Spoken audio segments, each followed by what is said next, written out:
नमस्कार, मैं अर्पित आप सभी का स्वागत करता हूं आपके इस पसंदीदा प्रोग्राम गुड लक टिप्स में। दोस्तों, हमारी हमेशा कोशिश रहती है आपको नई जानकारी देने की और हर रोज लेकर आते हैं हम आपकी समस्या के समाधान। आज फिर कुछ नई जानकारी के साथ रहेंगे हम आप सभी के साथ आपके इस खास प्रोग्राम गुड लक टिप्स में।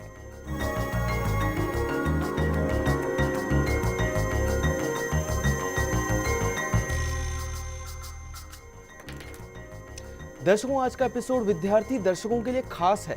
उन बच्चों के लिए जो परीक्षा में घबराते हैं, बैठते तो हैं लेकिन पढ़ने में मन नहीं लगता, याद नहीं होता।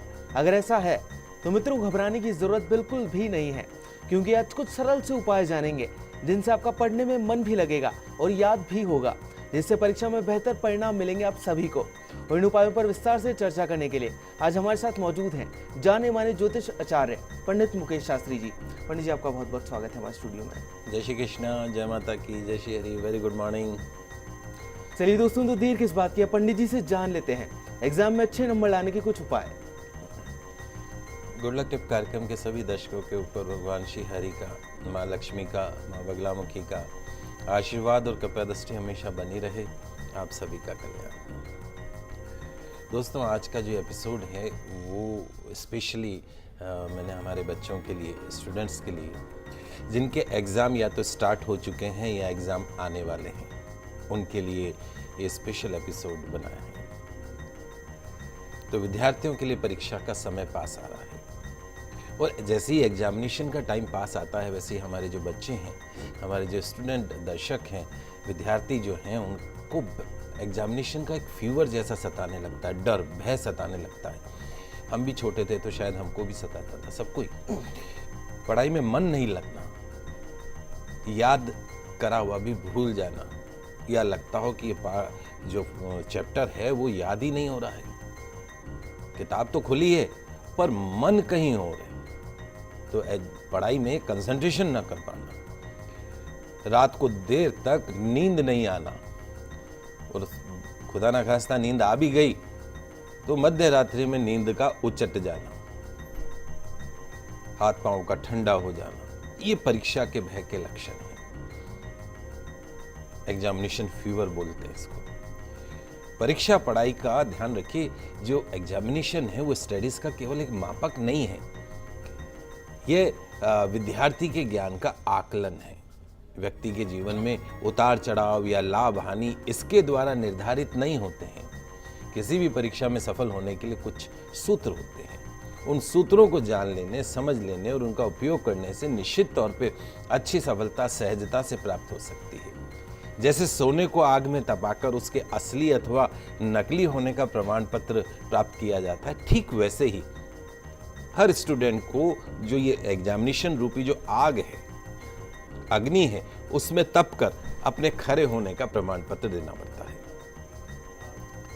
एक अच्छे और सच्चे स्टूडेंट को बिना किसी भय के हौसले के साथ एक वीर सिपाही की तरह परीक्षा रूपी युद्ध का सामना करना चाहिए। जो होगा देखा जाएगा, और हमेशा अच्छी और सच्ची विजय की कामना करनी चाहिए। और इसके लिए चाहिए दृढ़ इच्छा शक्ति, कड़ी मेहनत, हार्ड वर्क, कॉन्फिडेंस। तो क्या आप या आपके बच्चे फाइनल एग्जाम शुरू होने से पहले एग्जामिनेशन फीवर से पीड़ित हैं? क्या फाइनल एग्जाम के पास आते ही हमारे जो स्टूडेंट, जो दर्शक हैं, विद्यार्थी, जो बच्चे हैं, उनका पढ़ाई में मन नहीं लगता है? क्या याद किया हुआ सब कुछ भूल जाते हैं?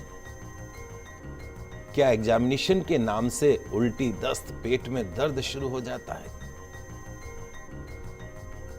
तो बगैर भय के कैसे करें परीक्षा की तैयारी?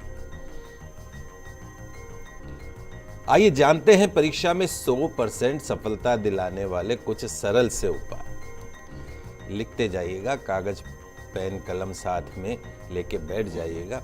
बहुत ही अच्छे उपाय बता रहा हूँ। हमारे स्टूडेंट जो दर्शक हैं, बच्चे जो हमारे हैं, माता पिता जो कि चिंतित हैं कि भाई ये बच्चों का पढ़ाई में मन नहीं लग रहा है, क्या करें, बहुत परेशानी, एग्जामिनेशन आ चुके हैं, फेल हो जाएगा, पढ़ता नहीं है, कितनी 10 बातें हो जाती हैं। तो आज इन उपायों को समझते जाइएगा और नोट करते जाइएगा और लिखते जाइएगा। उपाय शुरू करने से पहले मैं आपको एक चीज़ और बताना चाहता हूँ कि देखिए, एग्जामिनेशन हमेशा जो सब्जेक्ट आप पढ़ते हैं उसको इंटरेस्ट के साथ पढ़िए। जो भी चैप्टर आप पढ़ रहे हैं, जिस दिन आप किसी भी चैप्टर को इंटरेस्ट के साथ में पढ़ना शुरू कर देंगे, आप कभी उस चीज़ को भूल नहीं पाएंगे। सिर्फ उसको रटना नहीं है, उसको समझ लीजिए। निश्चित तौर पे एग्जामिनेशन में नंबर नहीं आते हैं तो भी कोई विशेष समस्या नहीं रहती। एक तो आजकल हमारे पेरेंट्स का इतना ज़्यादा बच्चों के ऊपर दबाव रहता है कि 90% लाना है, 95% लाना है। ऐसा नहीं है दोस्तों। जो 8वीं 10वीं पास है वो भी आज ज़िंदगी में सफल व्यक्ति बने हुए हैं। जिन्होंने 12th जो है वो सेकंड डिवीज़न से की, आज वो सक्सेस डॉक्टर्स बने हुए हैं। ऐसा नहीं है कि जो 95% लाता हो वो ही इस जीवन में सफल होगा। तो एक तो बच्चों पे दबाव मत बनाइए, उनके अंदर का मोटिवेशन उसको जगाने दीजिए, उनको प्रमोट कीजिए। यस बेटा, you can do, you have to do, तुम कर सकते हो, तुम बैठो बेटा, कंसंट्रेट करो, तुम्हारे से कुछ प्रॉब्लम है तो आई विल सॉल्व।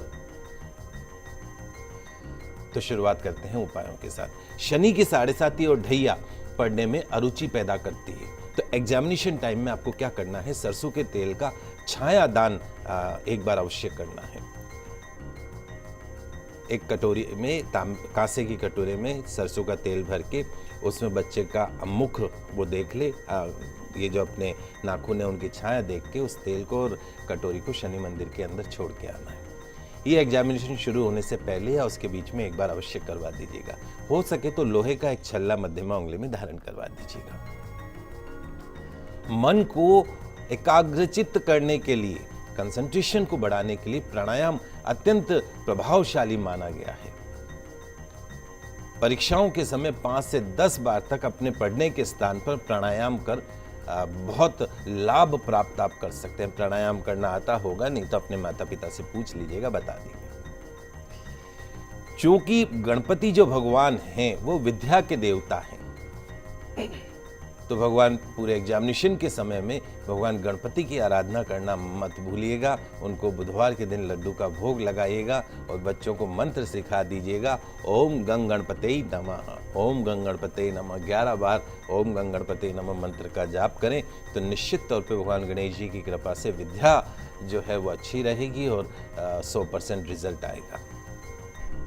पढ़ते समय अपना जो मुख है, बच्चों का जो मुख है वो पूर्व या ईशान कोण की ओर रखें। इससे जो मन है उनका कंसंट्रेट करेगा, दिमाग जो है वो कंसंट्रेट करेगा। सोते समय जो सिर है उसका ध्यान रखिएगा और पूरब दिशा की तरफ रखना बहुत ज़रूरी है। पूरब दिशा में यदि बच्चे सिर करके सोते हैं तो उनमें एक पॉजिटिविटी आती है।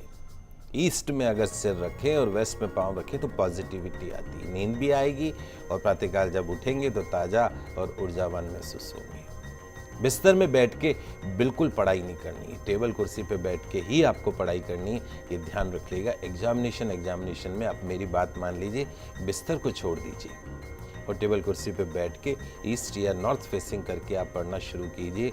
आप देखिएगा जितना आप बिस्तर में बैठ के 8 घंटे पढ़ते हैं और टेबल कुर्सी पे बैठ के आधे घंटे में आपको वो याद हो जाएगा। आप करके देखिएगा, आपको फ़ायदा होगा।